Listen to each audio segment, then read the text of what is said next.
Nandito tayo sa pinakadelikadong kalsada sa Pilipinas! Marami ng aksidente at binawian ng buhay dito. At ito ang Halsema Highway na matatagpuan sa Cordillera Region. Kilala rin itong kalsada nito sa tawag na Benguet Mountain Province Road. At kabilang to sa 25 most dangerous highway, hindi lang sa Pilipinas, kundi sa buong mundo. Landslide prone area kasi ang matatarik nito na highway. At ito rin ang nag-welcome sa amin habang dumadaan ang isang landslide. Ay shit, may aksidente men. May aksidente dun sa harap.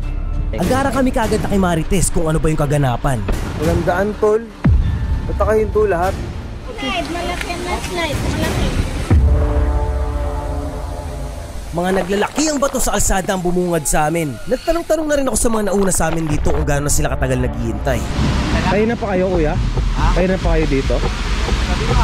Magabi? Oo. Ito na yung isa sa kinakatakot namin ngayon dito. Yung landslide. Hindi namin alam kung makakadaan kami ngayon dito. Kung galing ka ng Baguio, Halsema Highway ang gateway papunta ng Sagada. Doon kami sana papunta ngayon. At meron itong haba na 150 kilometers magmula Baguio hanggang Bontoc Mountain Province. At hasta 7,400 feet above sea level. Pagmula sa pwesto namin, meron akong natanaw na malaking waterfalls. At feeling ko ito yung dumadaloy na tubig kung nasaan yung landslide na naabutan namin. Hindi ko maiwasan na mag-overthink habang nandito kami. Dahil nasa gilid ng kami ng bundok. At may posibilidad na gumuho rin to anytime. Tinatanggal na? Oh, meron na yung ano ba? Makakadaan na tayo niyan? Oh, syempre. Yun. Lapit na. Nung natanggal na lahat ng bato, umalis na rin kami kagad dahil papunta pa kami ng Sagada. Mga kuya, salamat po! Salamat! Malayo-layo pa dahil nasa bungad pa lang kami. Kaya for our safety, one like, one prayer. Kaya i-like mo na itong video dahil marami pang challenges ang nakabang sa amin dito sa Halsema Highway. Para mas doble ingat, mag-follow ka na rin. Love you. You're the best. Back to the video. Dati pag nakita ang falls, parang na-excite ako ngayon. Parang ngayon lang ako kinabahan pag nakita ng falls.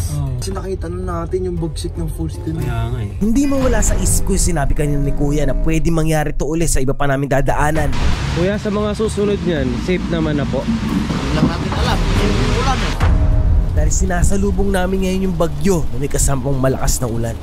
Grabe, nakakayak din to pag nalaglag ka dyan. Gago ko mga gano'ng pwede. Sinimulan gawin itong Halsema Highway noong 1922 at natapos ito noong 1930s. Pinangalan naman itong highway na to sa isang Amerikanong engineer na si Julius Halsema na naging mayor din ng Baguio noon. Doon pa man ay accident prone area na to, lalo na sa mga hindi sanay dumaan dito. Katulad namin, gawa na rin siguro ito ng mga palikuli-ko na daan, tatarik na bangin, pabago-bago na klima, kadalasan nagsisiro visibility ang buong kalsada, gawa ng fog. So kailangan natin umatras dahil may kasalubong. Two-way naman itong kalsada, pero sa patuloy pa rin na road widening project dito, nagiging one-way siya dahil sa mga nakahambalang na lupa at mga materyales nila. Sa part na to, medyo nanginig talaga yung yagbols ko dahil magkamali na kami ng atras, paniguradong bangin yung paglalaglagan namin. Nawi sa trahedya ang dapat sana'y masayang bakasyon ng ilang turista sa Mountain Province nang mahulog sa bangin ang sinakyan nilang bus.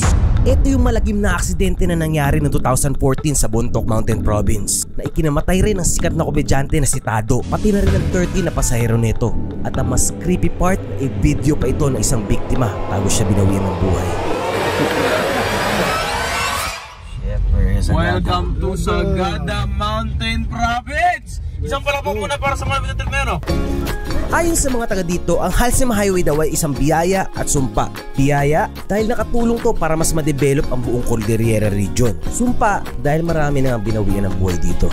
Sa una lang talaga kami kinabahan nung dumaan kami dito. Pero along the trip, eto na yung nasabi ni TUB. Ang ganda dito, Sonida!